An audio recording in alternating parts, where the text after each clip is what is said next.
तो टॉपिक है amino acids. और अमाइनो एसिड्स में हम लोग सबसे पहले तो ये देखेंगे कि क्या क्या यूएसपी है, मतलब क्या क्या इसमें चाहिए। तो अमाइनो एसिड्स में जो है हमें इसके टाइप्स देखने चाहिए, यहाँ से सवाल रहता है। इसके केमिकल स्ट्रक्चर से सवाल होता है, ठीक है। इसके फंक्शन से होता है, ठीक है। और कुछ इसके प्रॉपर्टीज होते हैं, उससे सवाल होता है। अगर इसकी पकड़ हो जाए तो फिर इसमें कोई क्वेश्चन छूटने का सवाल ही नहीं होता है। आइए सबसे पहले शुरू करते हैं अमाइनो एसिड्स। तो नाम से ही एक ऐसा नाम चलता है, आप सब लोग जानते हैं, एक ऐसा कार्बन जिसमें अमीनो ग्रुप भी है और एसिड ग्रुप भी है। नॉर्मल जिसका स्ट्रक्चर हम बनाते हैं अल्फा कार्बन, और ये हो गया इसके 4 बॉन्ड। यहाँ अगर हम इसको लिखते हैं कार्बोक्सिलेट ग्रुप, तो इधर हो गया NH2 ग्रुप अमीनो ग्रुप, यहाँ हाइड्रोजन और यहाँ पर अल्काइल। ये बेसिक स्ट्रक्चर है, सब लोग जानते हैं। ये स्ट्रक्चर कहलाता है कार्बोक्सिलिक एसिड। तो कार्बोक्सिलिक एसिड हो गया ये जो स्ट्रक्चर है इसे हम लोग कहते हैं अमीनो। ये तो हाइड्रोजन है और ये जो है वो है अल्काइल ग्रुप। अल्काइल ग्रुप इस पूरे स्ट्रक्चर में जो कांस्टेंट स्ट्रक्चर है, जो बदलता नहीं है, वो ये है।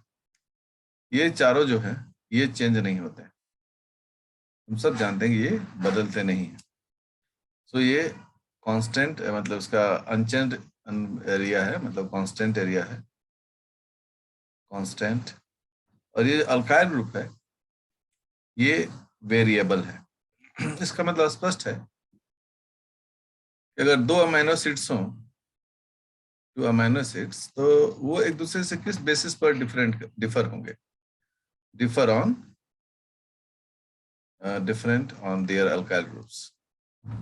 उनके अल्काइल ग्रुप्स पर वो डिफरेंट होता है, ठीक है। जब अमीनो एसिड में हम इसे अल्काइल ग्रुप कहते हैं, जब प्रोटीन के स्ट्रक्चर में होता है तो इसी को हम लोग साइड चेन भी कहते हैं। इसलिए अमीनो एसिड का साइड चेन को अल्काइल ग्रुप। ये जो अल्काइल ग्रुप है ये डिफरेंस रखता है। चलिए, पहला चीज हमारा क्लियर हुआ कि ये अल्काइल ग्रुप जो है वो डिफरेंस पैदा करता है 2 अमीनो एसिड के बीच में। बाकी सभी जो है कांस्टेंट ग्रुप होता है। अब अगला इसमें जो पॉइंट आता है वो ये पॉइंट आता है कि चूंकि इसमें एक कार्बोक्सिलिक एसिड है, एक अमीनो है। अमीनो जो है वो स्ट्रॉन्ग बेस है और कार्बोक्सिलिक एसिड जो है वो स्ट्रॉन्ग एसिड है। इसका मतलब स्पष्ट है कि ये दो स्ट्रॉन्ग हैं इसमें। ये alpha carbon, central carbon atom, alpha carbon. Alpha carbon किसे कहते हैं? Alpha carbon, the first carbon attached to the functional group. Functional group जो होता है ऑर्गेनिक केमिस्ट्री का, उससे जुड़ा हुआ पहला कार्बन, उसे हम लोग अल्फा कहते हैं। तो दूसरा कार्बन क्या कहेंगे? बीटा कहेंगे। जैसे देखिए, यहाँ पर एक हम एसिड ग्रुप जोड़ते हैं, कार्बन कार्बन कार्बन। ये हो गया फंक्शनल ग्रुप कार्बोक्सिलिक एसिड। ये हो गया अल्फा कार्बन, ये हो गया बीटा कार्बन, ये हो गया गामा कार्बन। यही इसका टेक्निक है, यही इसी को अल्फा कार्बन को कहते हैं। अब चूंकि हमारे पास दो फंक्शनल ग्रुप है, कौन कौन सा फंक्शनल ग्रुप है? कौन सा फंक्शनल ग्रुप है?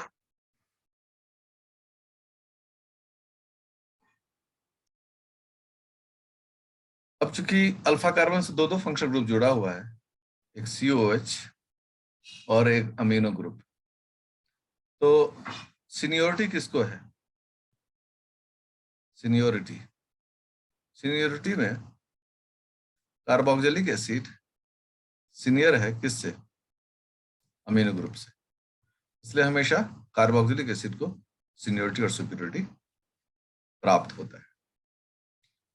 अब मुद्दा क्या है कि जो पीएच है सेल का, पीएच ऑफ द सेल। ये बड़ा इंपॉर्टेंट है। हम लोग कह सकते हैं किसी भी सेल में 3 ही पीएच हो सकता है।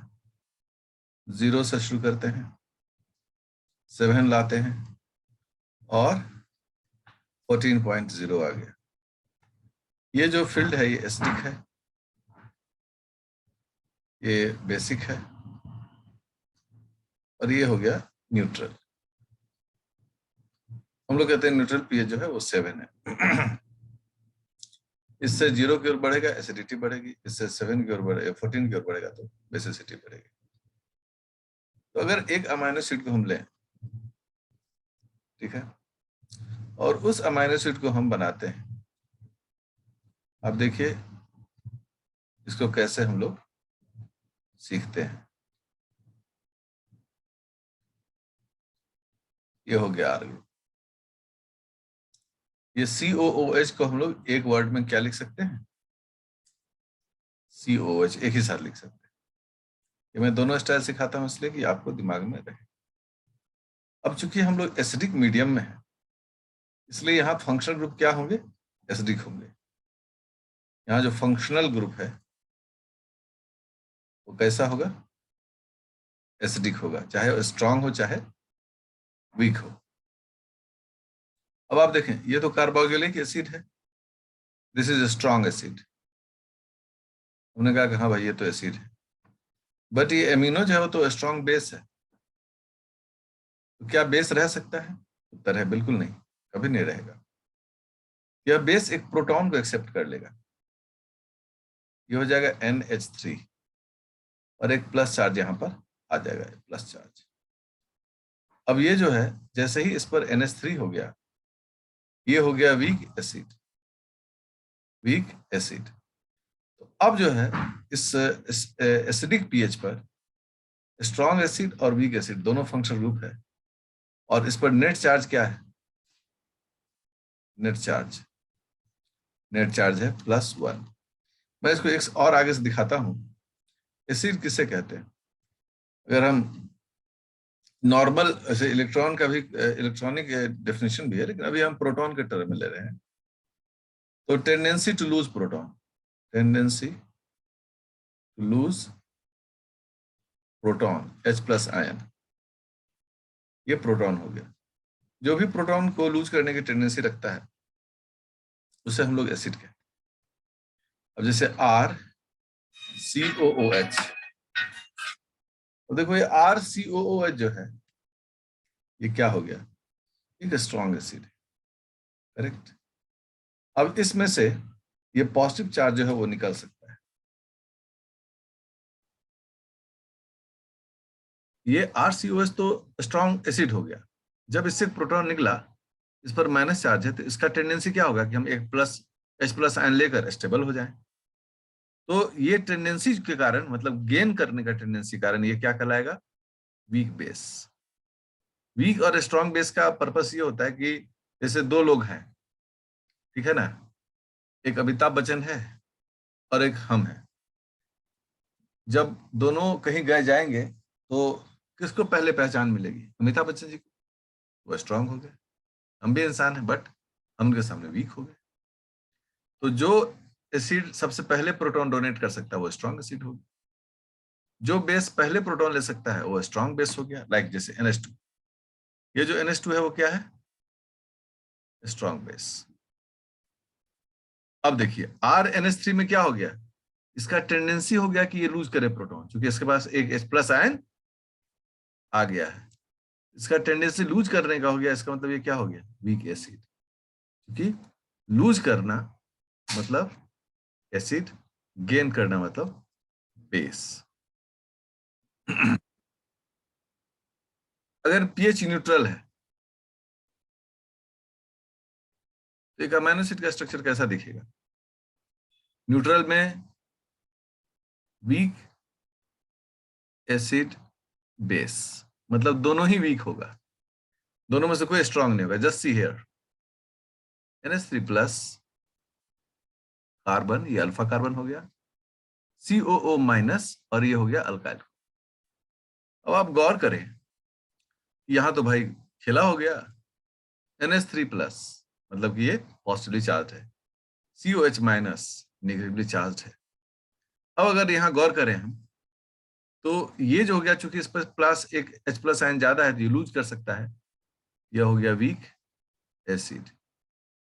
और ये COO माइनस गेन कर सकता है, क्योंकि माइनस है इस पर, एक पॉजिटिव चार्ज ले सकता है, ये हो गया वीक बेस।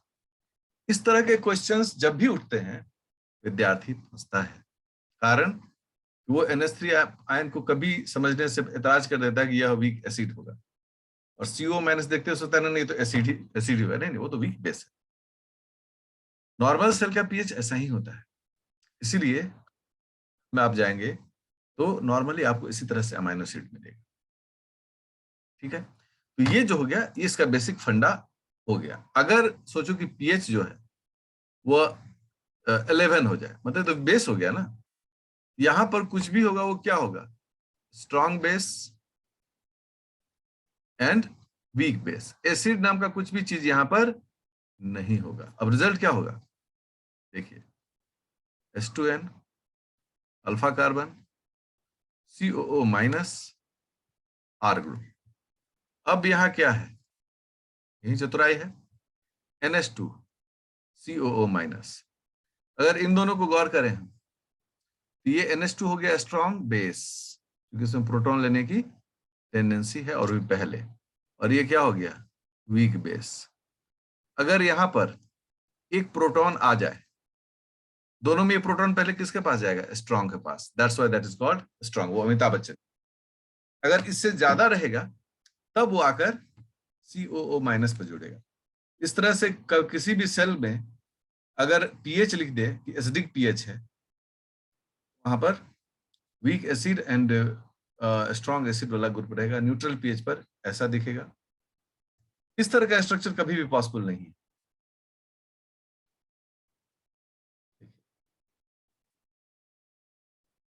ये कभी भी संभव नहीं है, इसलिए इसको मैं काट देता हूं। किसी भी हाल में किसी भी सेल में स्ट्रॉन्ग बेस और स्ट्रॉन्ग एसिड एक ही ग्रुप में अमाइनो एसिड में नहीं रह सकता है।